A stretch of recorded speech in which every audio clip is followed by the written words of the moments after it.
yours. I was adopted. I never knew my real mother. Rather, I knew her at one time, but I left her side when I was too little to be able to remember. I love my adopted family though. They were so kind to me. I ate well, I lived in a warm and comfortable house, and I got to stay up pretty late. Let me tell you about my family real fast. First, there's my mother. I never called her mom or anything like that. I just called her by her first name. Janice. She didn't mind at all though. I called her that for so long, I don't think she even noticed. Anyhow, she was a very kind woman. I think that she is the one who recommended my adoption in the first place. Sometimes I would lay my head against her in front of the television and she would tickle my back with her nails. She is one of those Hollywood mothers. Second, there's Dad. His real name was Richard, but he never really liked me much, so I began to refer to him as Dad in a desperate attempt to gain his affection. It didn't work. I think that no matter what I called him, he would never love me as much as his own child. That's understandable, so I really didn't press the matter. The most notable attribute of Dad was his unmoving sternness. He was not afraid to pop his children when they did something wrong. I found that out before I could use the restroom properly. He didn't hesitate to spank me. Well, I'm in line, and it's because of his methods. Lastly, is my sister. Little Emily was really young when I was adopted, so we were about the same age, but she was slightly older. I like to think of her as my little sister, though. We got along better than any sibling could possibly get along. We would always stay up late together and just talk. Well, she did a lot of the talking. I mostly just listened because I loved her. It was a great setup that we had. We were short on bedrooms, so because I didn't want to sleep in the living room by myself while I was littler, I had a pallet set up for me next to her bed on the floor. This is where I have slept since. But it was cool with me because I enjoyed being with her, and I had always felt pretty protective of my little sis. Everything changed on a horrible Wednesday night. I was at home taking a nap when little Emily opened the front door.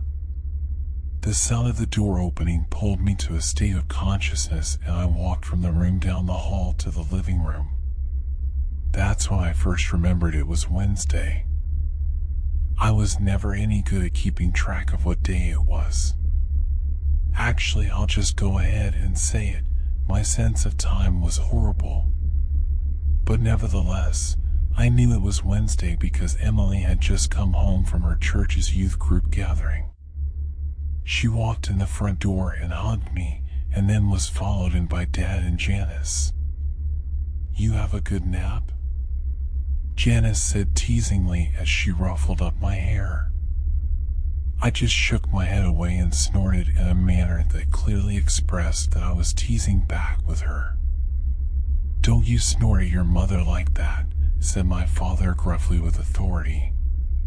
He shut the door behind him and hung up his coat. I was clearly joking. I growled under my breath. He must not have heard me because I didn't feel him smack me.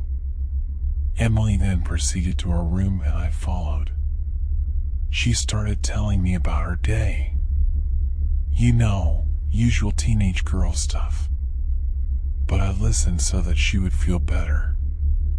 After her summary, she suggested watching TV, and I obliged and jumped onto the couch as she was going for the remote.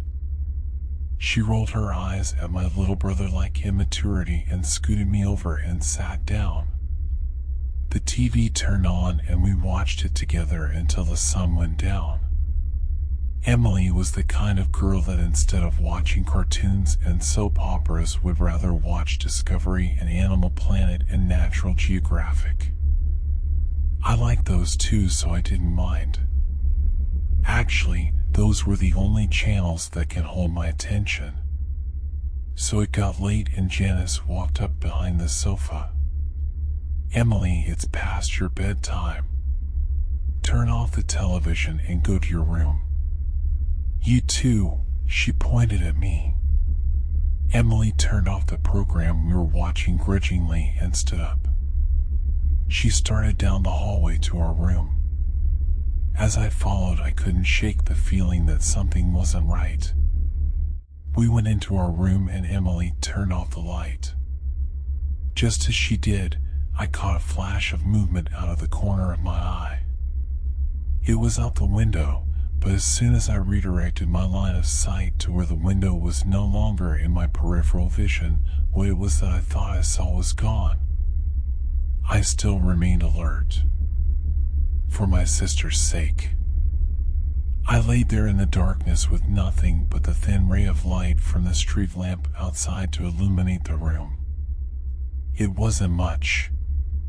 Time and time again, I could have sworn that I heard subtle sounds just out the window, a twig break, leaves crunching, clothes jostling.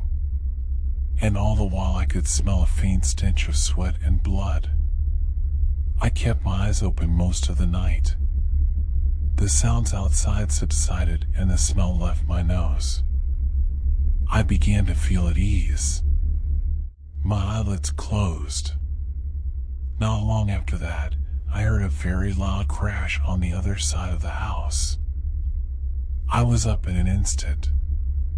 "There's someone in the house," I barked with extreme adrenaline coursing through me.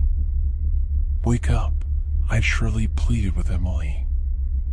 She did, and as soon as I saw her sit up, I ran to my parents' room. Dad was dead. His neck was splayed open and gaping as blood spilled out of it, off the bed, and onto the floor. I saw that the master bathroom's door was closed, and just before it on the outside was a man. A man. I don't feel comfortable calling it that. He was very large and rugged. He turned around and saw me, and that's when I saw him accurately for the first time. I won't forget it. His eyes were large and beady and trapped with lust. He was styling a beard that was badly unkempt with blood dripping off. His clothes were dirty and his face was cold. Just then I noticed the same horrid smell of sweat and blood from earlier, but this time it was overwhelming. He saw me. He saw me and grinned with a set of crooked yellow teeth. That smile threw me off. I thought that I was going to die, but then he turned back to the bathroom door completely unperturbed by my presence. I was terrified and didn't know what to do. I just yelled and cried. I watched as he shouldered through a door that was Mom's only protection. I watched as he raised the large razor that he was carrying, but had obviously neglected to use properly. I watched as he sliced her open and tore her to shreds. I then heard something, the last thing that I wanted to hear. It was Emily's scream coming from behind me. The large monstrosity looked up from my butchered mother and stared at my little sister. I was distraught. He stood up and quickly started walking toward us. My sis turned and ran, and I was at a loss when he bypassed me and went straight after her. Why was she still in the house? Had she not assessed the situation and run? Apparently not, and now she was dead and I was alone. I ran after them both. I expected the man to kill her as he had the rest of my family, but I was sadly mistaken. He grabbed her by the arm and jerked her as a way to make clear that he was in control. He dragged her through the house. I was making all the noise I could now, hoping and praying that someone would come to my aid. He mustn't take her. Not her. As he passed me, I backed against the wall and whimpered with terror. Why, He didn't respond except by putting his free hand on my head while Emily screamed in the other and saying, "Good boy." He gave another crooked grin and a very cold, unnatural laugh. I followed him to the door where he dragged my helpless sister after him. He opened it, pulled her out, and slammed it shut behind him. I am now sitting in the house with my mutilated adopted parents, shivering and whimpering with dismay. He's out there with her, doing who knows what to her, and I can't do anything. I would if I could, but I can't. I would chase after them in a heartbeat, but I can't. I sit here, looking at the front door. I look down at my paws. If only I could open doors.